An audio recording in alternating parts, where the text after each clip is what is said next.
What's up, team? Today we're going to find the areas of rhombuses and trapezoids. Below, I can find the area of rhombuses and trapezoids. Quick review. Let's talk about rhombuses for a quick minute.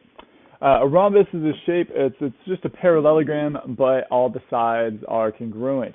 So it's kind of like how a square is a rectangle with all the sides being congruent. A rhombus is just a parallelogram. Again, all the sides are congruent. So all the sides here are marked, they have the same length. Also, opposite sides are parallel, that's these two arrows. Tops and bottoms are parallel, that's the single arrows. And blue in the middle, I know there's a lot going on here. I've drawn in the diagonals. So we have this diagonal AC and this diagonal BD. What's true about these for every rhombus ever is that the diagonals are perpendicular bisectors of one another. So that means that they chop each other exactly in half and they meet at a right angle or a 90-degree angle. So right here, this angle E, actually all four of these are going to be right angles, and you'll see that these two segments are the same as are these two. So we're going to use those facts as we try to figure out the area of some rhombuses. So here's a rhombus here that we are going to find the area of, rhombus JOSH.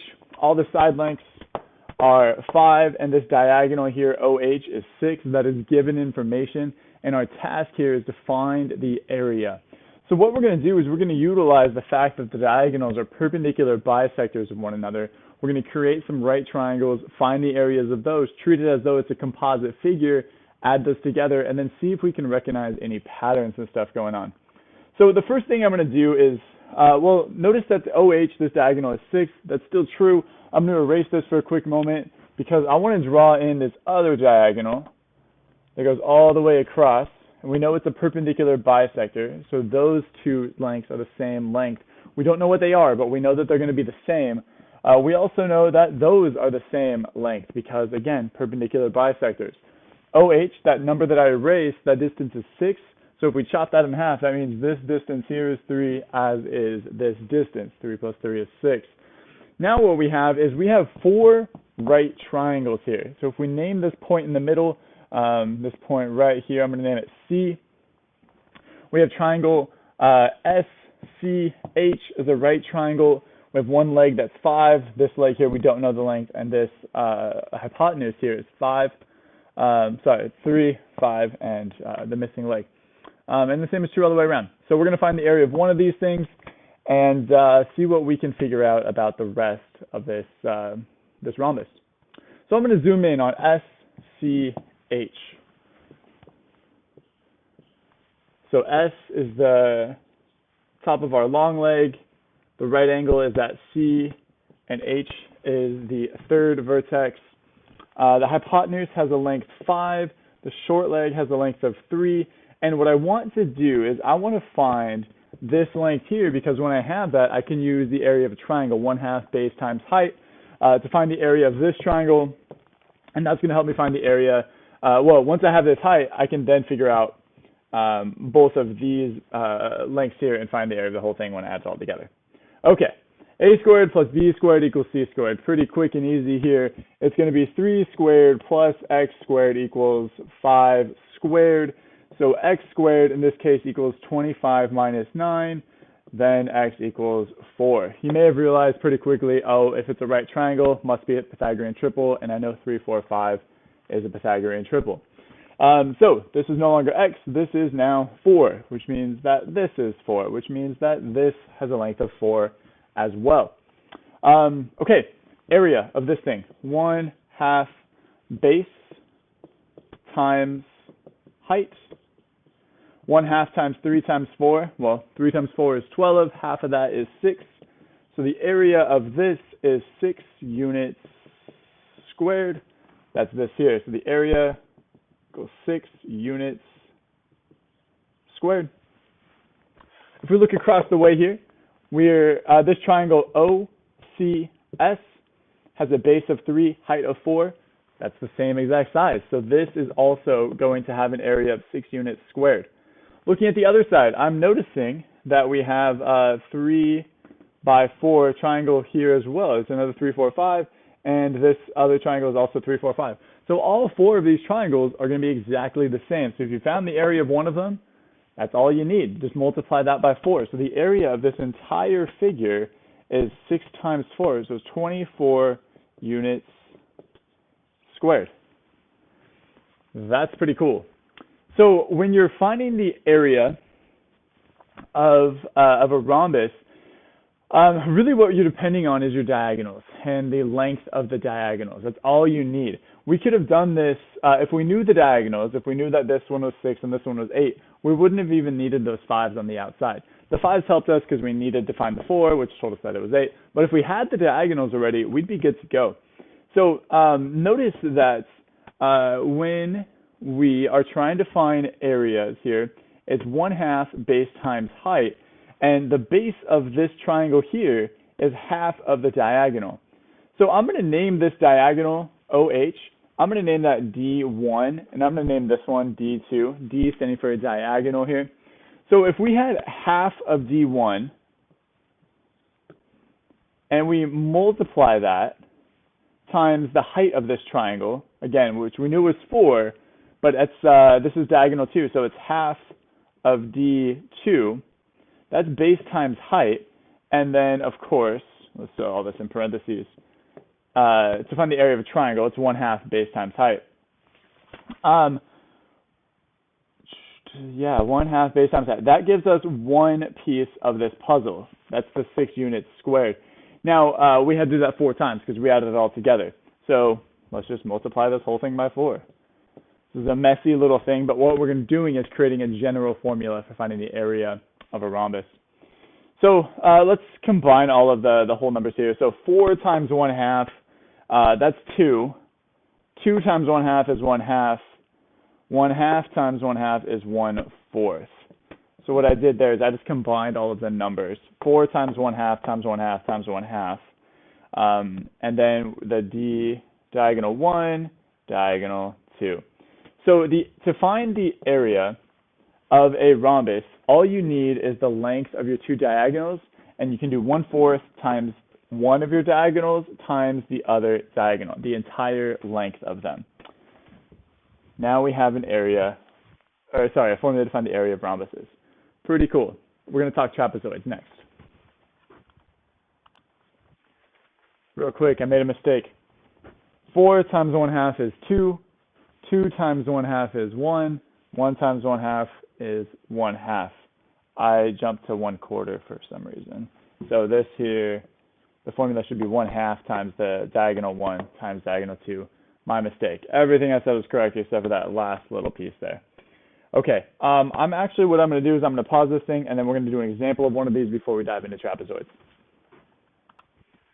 Okay, quick example. Rhombus A, B, C, D. It says find the area. We have a few pieces of given information.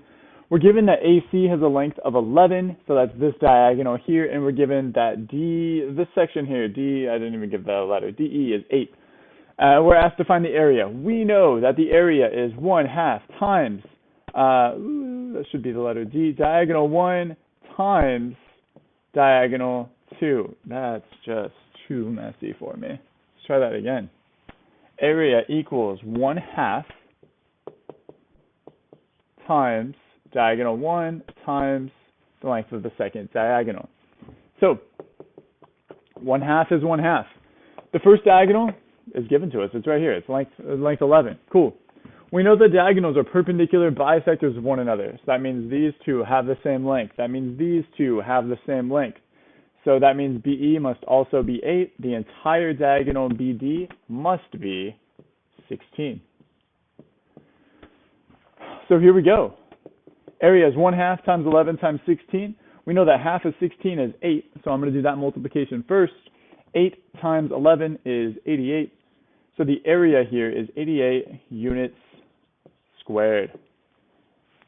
Boom. Didn't even have the length of the sides. We knew they were the same by definition of the rhombus, but we didn't even need them. Okay, team, let's talk trapezoids. This should go a little quicker. So a trapezoid, reminder, you have 2 opposite bases that are parallel to one another, and you have 2 legs that may be the same length, they may not be. We don't actually know that. Generally, they look like this. This appears to be an isosceles trapezoid, but that's not always the case. We can't always make that guess. So to find the area, what we're going to do, there's a little bit of a trick that I'm going to show you, and then once you see the trick, it's one of those things I think you just can't unsee it. So we're going to throw in this line right here, And what happens here is we've created two separate triangles. There's a triangle up here with a base B1, and then there's a triangle down here with a base B2. And we have this height, h. Notice that if we were to insert this over here, these two heights would be the exact same thing. It's just the distance between the two bases. So each of these triangles, this triangle on top, this triangle on bottom, have the same height, but they have different bases. So if we want to find the area of a trapezoid, we're going to use the idea of the area of a triangle. So this top one is area equals 1/2 base 1 times height.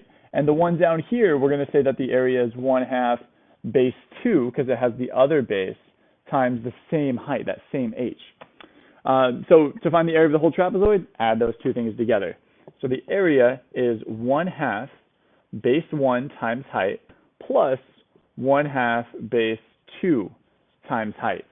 And that's it. What we're going to do, though, is we're going to factor it a little bit to make it a little easier to work with. Both of them have a 1/2 and an h that we can factor out. So the area of a trapezoid is just 1/2 h times base 1 plus base 2. So you can really make this simple on yourself by finding the sum of your two bases, dividing them in half, and then multiplying by your height. Let's put that to practice. I have two examples, then we'll end this video. It's already getting too long. So the area of this thing, we're going to use the same exact formula, because what we're doing here is we're dividing the thing into two triangles, essentially. But we can just use our formula. You don't have to draw the triangles every time. So plug in things into our formula. A equals 1/2 times the height, which is 4, times the quantity of B1 plus B2. That is 6 plus 11. So 1/2 times 4 is 2. 6 plus 11 is 17. 2 times 17 is 34. So the area here is 34 units squared. What a powerful formula. It saves us so much time. I love it. Okay, last one. Technically, this is a trapezoid, although it looks weird. Normally, we're used to the top and the bottom being our bases that are parallel. Here, we've rotated it on its side. Not only have we done that, but one of the sides over here, one of the legs, is acting as our height as well. We only have one of these tilted legs. So that's okay. We can still work with this. So I'm going to call this one over here my B1. This one over here is our B2. And our height is technically this 7 right here. It's just the distance between the two bases because it's perpendicular to both of them. So the same formula with these new figures here. So area equals 1/2 times our height, which in this case is 7, times the sum of B1 plus B2. 5 plus 14. So this is going to be, well, 5 plus 14, 1/2 times 7 times 19. I've made this a little bit trickier on myself than I needed to. So 1/2, let's just grab a calculator. 7 times 19 is 133 divided by 2, and our area here is 66.5 units squared. There you have it. This is how to find areas of rhombuses and of trapezoids. Go ahead and dive into those practice problems. Let me know if you have any questions. You got this.